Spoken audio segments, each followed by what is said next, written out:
Bonjour à toutes et bienvenue sur cette nouvelle vidéo, ce nouveau Flosstube, celui du mois de juin 2026. Je suis ravie de vous retrouver. Comme d'habitude, j'espère que vous allez bien, que vous avez traversé ces périodes compliquées de forte chaleur en gardant le cap. J'espère comme vous que ça ne se produira plus parce que vraiment c'était intensément horrible. Je vous l'avais dit dans ma précédente vidéo, en plus je traverse une période compliquée qui est loin d'être réglée, hein. Soyons clairs. Disons que ça n'a pas aidé à garder la tête froide. Pas du tout, du tout, du tout.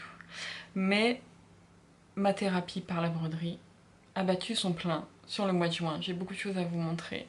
J'ai aussi des achats que je vous montrerai à la fin de la vidéo. Donc sans plus tarder, parlons peu, parlons bien, parlons broderie. Avec, pour commencer, donc le projet que j'ai terminé et que vous avez vu sur la miniature, je vous l'avais dit, hein, de toute façon le mois dernier que je voulais le terminer. Il s'agit du projet chocolat Lanvin que j'ai trouvé dans cet ouvrage, la revue 15 torchons publicité vintage à broder. Les dessins sont de Monique Bonin, je crois que je ne l'avais jamais dit jusqu'à présent. Voilà, Monique Bonin a fait un travail remarquable. Je vous mets ici là où j'en étais donc le mois dernier, au mois de mai.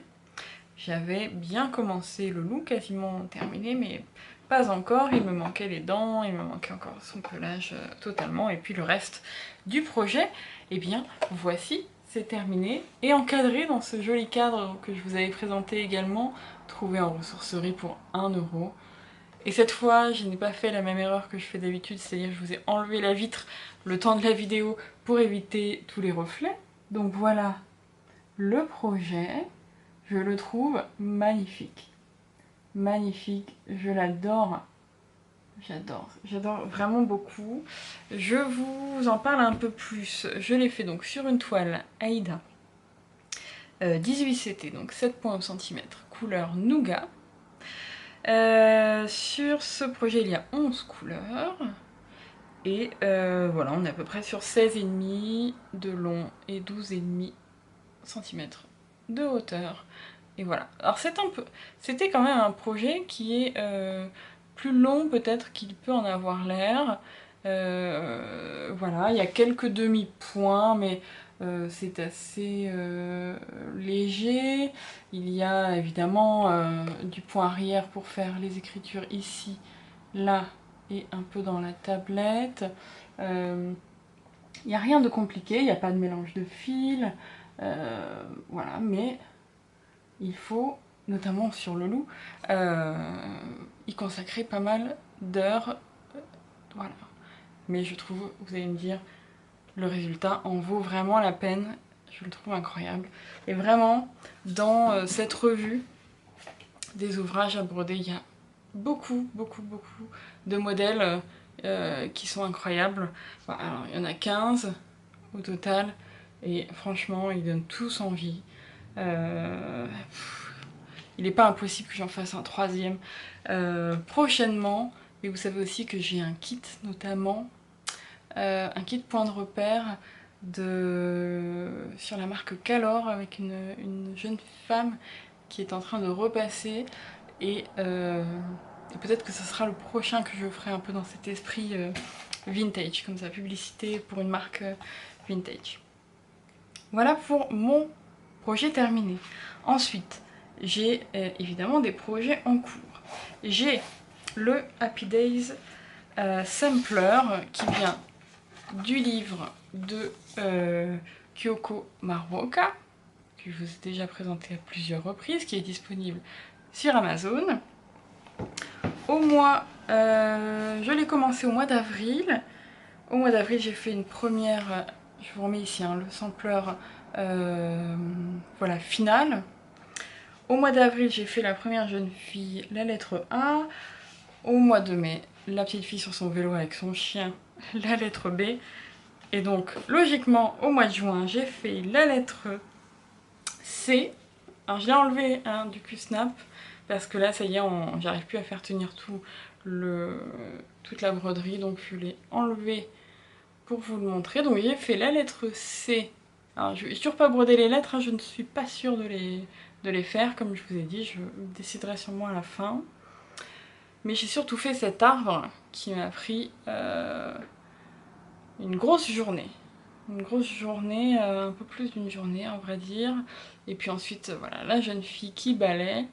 Vous allez vous dire, la couleur des feuilles n'est pas la même que celle de l'arbre, mais vous verrez, en fait, elle balaie les feuilles d'un autre arbre qui se trouve un peu plus loin. Bref, ce sampler va être incroyable. Je suis ravie de m'être lancée dans ce projet hein, qui va durer longtemps, puisque si à ce tarif, enfin à cette vitesse, je fais une fille par mois, bon, on est parti sur plus de 2 ans. Donc on va essayer quand même d'en faire un peu plus. Et puis il y a certains mois où il y a plusieurs lettres sur une petite scénette. Donc voilà, j'espère quand même le terminer avant la fin de l'année prochaine. Mais ça va être un très gros projet. Hein. J'ai des notes. Oui, je le fais sur une Aïda 18, c'était toujours, hein, c'est ma toile préférée, 7,1 cm.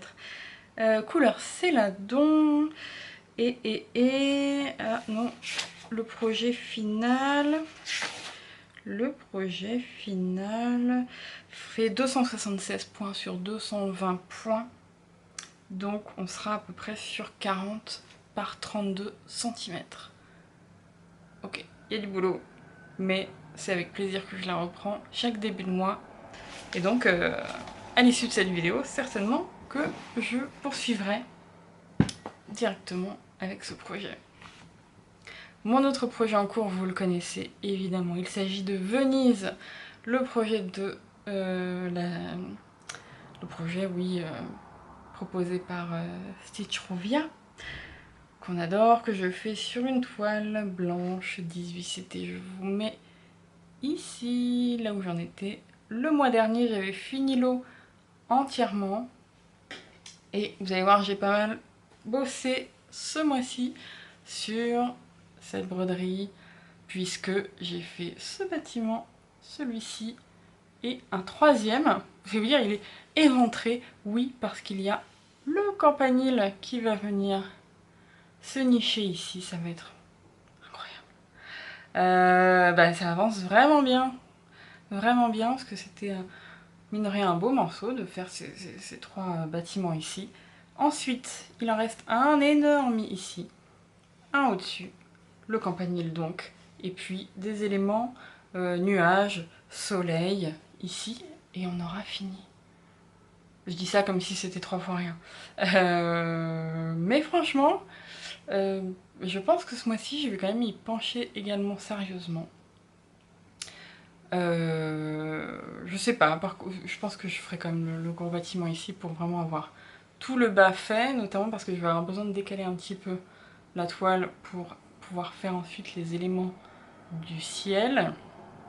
Et alors là, j'ose pas vous le dire parce que j'ai un peu honte, mais ça va être coton parce que j'ai très peu de marge en haut. C'est-à-dire que je vais avoir besoin de décaler. Je sais pas, je pense que je mettrai un petit tambour rond au moment de faire les éléments du haut. Mais j'ai vraiment très peu de marge. Le retour là derrière, je tourne même pas parce que on le voit à peine dépasser le bout de toile, la marge que j'ai laissée en haut. Pourquoi j'ai fait ça au moment de préparer la toile sur le Q-Snap? Pourquoi j'ai pas laissé plus de marge? Je ne sais pas. Je ne sais pas, ça va être coton. D'autant plus qu'ensuite, évidemment, je voudrais l'encadrer et l'afficher sûrement dans mon salon. Donc ça va pas être simple de trouver en plus un cadre adapté. Bon, c'est un problème pour plus tard. Je sais qu'il va se poser. On verra. On verra. S'il faut, je ferai faire un petit cadre sur mesure. J'ai vu qu'il le faisait dans un magasin de bricolage près de chez moi. Je me dis, pour une broderie sur laquelle j'ai passé plus d'1 an, peut-être que ça peut valoir le coup d'investir un peu pour avoir un cadre sur mesure finalement. On va voir. Pour l'instant, c'est pas fini. Je reprends ça au mois de juillet. J'ai trop hâte de vous montrer de vous montrer la prochaine avancée. Mais franchement, c'est magnifique. J'adore, ça me donne envie de retourner à Venise, évidemment. Mais alors pour le moment, je peux vous dire que les vacances, c'est pas du tout à l'ordre du jour. Hein. C'est pas grave. Peut-être un peu plus tard. Hors saison. On verra. Voilà, en tout cas, on voyage quand même un petit peu avec cette broderie.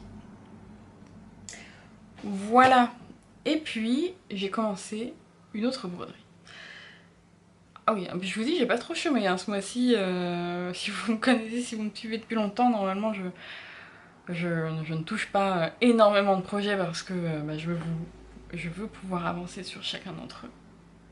Mais là, je vous ai montré le mois dernier un kit Hello Kitty que j'ai acheté. Et j'ai décidé de le commencer parce que, je vous avais dit, j'ai la vision sur ce kit de l'encadrer, de ne faire que Hello Kitty. Je vous remontre ici le kit, enfin voilà la photo de couverture du kit. Donc ma vision c'est de ne faire que le personnage, pas le cœur, pas les petits éléments tout autour, non, vraiment que la petite Hello Kitty comme ça en Cupidon, j'adore, et de la mettre dans un cadre en forme de cœur. Eh bien, j'ai réussi à trouver un cadre en forme de cœur, sur Vinted évidemment. Le voici, le voilà. Il est maintenu par un petit ruban blanc. Je ne sais pas, peut-être que je le collerai directement sur le mur comme ça. Et il fait exactement la taille idéale. Elle va se nicher à l'intérieur de façon parfaite, normalement, si mes calculs sont bons. Et bah, ça va être super. Donc voilà, c'est un petit cadre comme ça, en sorte de plâtre, je sais pas, un peu festonné comme ça. Je le trouve trop mignon, j'ai trop la vision d'un rendu, j'espère que je ne serai pas déçue. Et je vous avais dit sur ce kit, la toile fournie est une toile 5,5 rayée rose et blanche, qui est vraiment sympa, mais je trouvais que ça ne serait pas idéal dans ce cadre. Donc j'ai plutôt opté pour une Naïda 18CT en teinte platinium, c'est-à-dire un peu beige doré comme ça. Bon, vous voyez mon avancée, hein, je l'ai à peine touché, hein. C'était vraiment juste pour dire que j'ai entamé un nouveau projet. Voilà, là c'est le contour de la tête, enfin une sorte d'ombrage qui se trouvera à l'intérieur. Voilà, et puis ensuite il y aura le corps ici. Donc le format a priori sera parfait. Et voilà, dans cette petite teinte un peu platinium comme ça, je trouvais que ça faisait un petit côté vieilli. Je pense que ça rendra pas mal. Je l'espère en tout cas. Voilà, je pense que ce sera mon projet terminé du mois prochain. J'ai également un autre projet que j'ai vu sur Instagram. J'ai eu un coup de cœur. Je vous en parle pas. Je vous le garde pour le mois prochain. Mais je pense que ça va bien vous faire sourire et qui sera fait très rapidement. Donc ouais, je verrai si je peux aussi le faire sur le mois de juillet. Je vous en parle le mois prochain. Et puis ensuite, j'ai fait des achats. Vous le savez, je vous avais dit que Angélique de Ma Vie Normale avait montré sur Twitch des kits 1000 îles. Elle a ressorti ces kits 1000 îles. Et bah, j'ai eu énormément envie d'en avoir aussi. Hein. C'est pas la première fois que j'y pense. Mais j'ai franchi le pas. Et j'ai acheté 2 kits sur le site de Casa Cenina, 2 kits 1000 îles. Et un autre kit qui était soldé. Je vous le montre juste après. Mais commençons donc par les petits kits 1000 îles. Le premier, c'est une petite loutre. Voilà, pour ceux que ça intéresse, c'est la référence MH182521 hauteur. Voilà, elle est magnifique. Et puis il y a une sorte... Voilà, sur ces kits il y a toujours des petites perles aussi à ajouter et toujours un petit bouton. Et ici le petit bouton, on le voit à l'intérieur, je ne sais pas si vous allez réussir à le voir, c'est une sorte de petit coquillage. rose transparent comme ça. Les perles sont là, les fils sont là. Et ensuite la toile plastique aussi. Ouais, tout est à l'intérieur. L'aimant, puisqu'à la fin ce sera un aimant. Voilà, j'adore les petites loutres. C'est vraiment chou. Un petit projet, voilà, facile, je pense. En tout cas, j'ai hâte de tester et de voir si effectivement on devient accro en fait quand on commence à tester les kits 1000 îles. Et le deuxième est un kit plus grand. C'est un kit carré qui est un petit peu plus grand. La loutre, je l'ai payé 9,72 € sur le kit de Casa Cielina, je vous dis tout. Et l'autre, 16,23 €.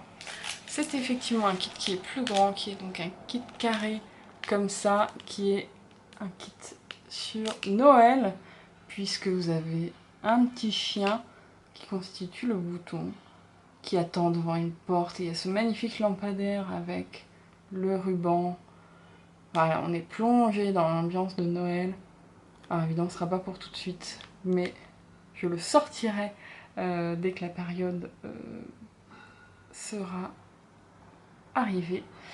Et puis, peut-être si vous suivez un peu Angélique et les mésaventures des kits 1000 îles, vous savez peut-être que en fait, ces magnifiques boutons en céramique sont progressivement remplacés par de nouveaux types de boutons moins jolis. Et c'est le cas pour ce kit.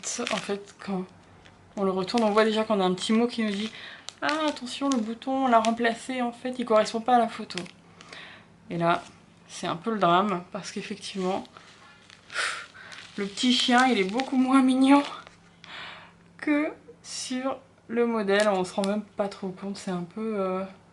je sais pas, c'est un peu abstrait. C'est un peu un chien abstrait, alors que là, il était très bien. Il était très bien dessiné avec son collier rouge. Donc, déception. Hein. Déception quand même. Bon, ça n'empêchera pas de le faire parce que je trouve la scène très jolie. Et puis donc, chez Casa Cielina, j'ai acheté un autre kit que j'ai payé 22,19 €. C'est un kit de la marque Lady Stitch. Et alors dans cette marque, il y a une gamme Vintage Collection qui est aussi, là vous allez voir, un kit qui fait référence à Noël, puisque on a des petits chatons qui sont en train de boire dans un bol de lait. Et puis, accessoirement, c'est écrit A Happy Christmas. Donc, on est vraiment sur Noël. On pourrait se dire de ne pas le faire, l'écriture, mais... Ah oh non. Non, non, je pense que ça va avec l'ensemble, donc... Non, c'est vraiment un modèle de Noël. Je suis pas très Père Noël. Voilà, il y a plein de petites références qui font, à mon sens, un peu trop... c'est trop Noël, quoi. C'est trop l'imagerie de Noël classique.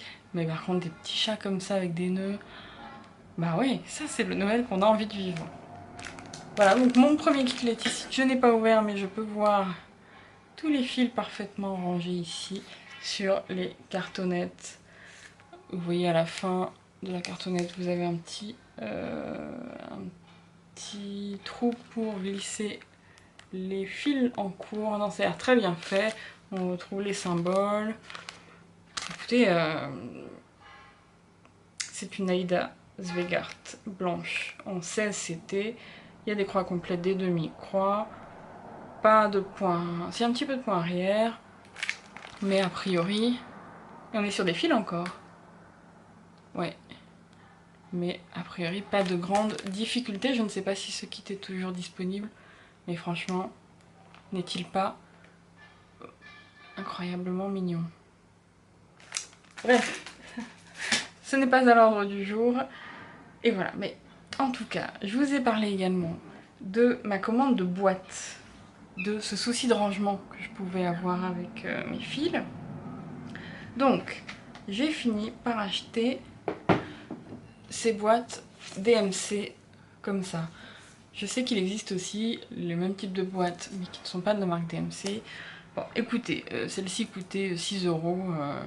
Je sais pas, j'ai confiance et j'apprécie particulièrement la marque DMC, donc j'ai préféré opter pour la marque, entre guillemets. Donc j'ai déjà investi une boîte que j'ai ouverte. On retrouve le logo DMC ici.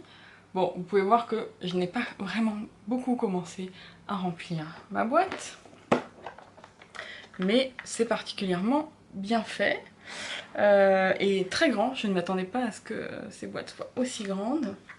Je vous avais dit le mois dernier que j'avais trouvé ce petit appareil pour enrouler les cartonnettes. Ça fonctionne pas mal du tout. Vous avez été nombreuses à me dire en plus non mais n'aie pas peur, tu vas voir, ça marche bien. Et effectivement, ça marche très bien. On le coince en fait ici. On vient coincer une petite cartonnette. Tac. Voilà, je vous fais une démo. Vraiment, c'est n'importe quoi. On vient coincer une petite cartonnette ici. On positionne le fil et on enroule. Et c'est vrai que c'est beaucoup moins douloureux à la longue de juste tourner une petite manivelle par rapport à tourner le fil autour des cartonnettes. Donc ce petit ustensile que moi j'avais trouvé en ressourcerie pour 1 € mais qui est encore vendu n'importe où. Je pense que les sites de matériel de broderie le proposent. Moi je l'avais vu chez Mondial Tissu. Voilà. Donc ben, il faut que je m'y mette parce que j'ai beaucoup de fils, beaucoup de boîtes, de petites enveloppes avec des fils un peu dans tous les sens. J'ai hâte qu'ils soient tous rangés dans ces boîtes. J'en ai 3, donc j'ai de quoi faire, mais en fait je m'attendais pas à ce que ce soit aussi grand. Si j'avais su, j'en aurais peut-être pris que 2, parce que je pense que 2, même si j'ai beaucoup de fils, 2 suffiront. Mais qui peut le plus, peut le moins. Et moi j'ai un syndrome, j'ai toujours peur de manquer. Là, avec 3, ça devrait largement aller. Et enfin, dernier achat, j'ai fait une bonne affaire sur Vinted, puisque j'avais déjà 2 petits carnets, vous savez, ces petits carnets avec plein de motifs, carnet point de croix de chez Mango, collection Mango Pratique. J'avais déjà les jardins et les fruits et légumes. Eh bien, j'ai trouvé une annonce. Je pense que c'est encore une fois quelqu'un qui n'y connaissait rien qui les a revendus. Alors je dis pas que ce sont des livres qui coûtent très cher, mais bon, quand même quelques euros chaque. Et là j'ai trouvé un lot. Mais un lot, non pas de 1, non pas de 2, mais de 10 petits livres comme ça, pour 4 €. Je vous mens pas, hein, je vous mets la capture ici. Hein. J'ai eu 4 €, les 10, 40 centimes, le petit livre. Autant dire que moi je cherchais particulièrement les petits métiers. Parce que les petits métiers, vous me connaissez, il y a beaucoup de scènes comme ça avec des boutiques. Et moi j'adore, j'adore les boutiques. J'ai envie d'en faire plein. Vous savez que j'ai un livre sur Paris où il y en a énormément. Donc là il y en a pas mal. Enfin vraiment ce petit... il y a une grande mercerie comme ça avec un petit chien qui attend devant. J'ai trop hâte en fait de faire une petite boutique comme ça. Je crois qu'il y a une boulangerie qui est très jolie, une pâtisserie qui est très jolie. Enfin, il y a de quoi faire quand même dans ces petits... Donc moi je cherchais principalement voilà, celui-ci. Et puis je suis tombée sur cette annonce de ce monsieur, je crois que c'est un monsieur, qui en vendait 10 pour 4 €. Donc les petits métiers, les mamans et bébés animaux, les animaux tout court, les fêtes et événements. Pas mal, il y a des choses sur Pâques, sur Noël, sur la Saint-Valentin, Halloween, voilà. Je sais pas, j'ai trouvé très sympa. Les ours, alors moi j'ai un livre sur les ours où quasiment on retrouve 100% des modèles. Bon on le sait, hein, souvent les modèles présentés dans ces livres-là ou dans d'autres sont souvent des modèles qu'on retrouve parfois ou même dans des magazines. Il y a beaucoup de doublons dans le monde du point de croix selon les parutions, mais il est quand même très sympa. un Père Noël. Voilà, je vous ai dit que j'aimais pas trop les Pères Noël. Je suis pas sûre de le conserver. Après c'est pareil, hein, j'ai des choses dont vous savez j'aimerais me séparer, mais je crois que je développe une phobie pour faire des annonces sur Vinted. Donc on verra le moment venu. J'ai la montagne, la mer, les fées et lutins et le zoo. Et dans le zoo on retrouve pas mal de motifs identiques aux animaux. Donc un petit peu doublon, mais en tout cas pour 4 €, je pouvais pas passer à côté. Surtout que vraiment les petits métiers me faisaient de l'œil et j'ai failli plusieurs fois l'acheter pour 5-6 € chez d'autres personnes. Donc autant dire que là c'était l'affaire du siècle. Et bien voilà, voilà pour cette vidéo, voilà pour ce mois de juin bien rempli. Le mois de juillet s'annonce également bien rempli au niveau broderie. Donc j'ai hâte de vous retrouver pour vous montrer tout ça, toutes mes avancées. J'espère que pour vous tout va bien, que vous avez passé un bon mois de juillet, peut-être déjà partir en vacances. N'hésitez pas à m'écrire, ça me touche énormément et c'est avec plaisir que je vous réponds. Et bien, je vous souhaite de bonnes petites croix pour ce mois et à très bientôt. Bye bye!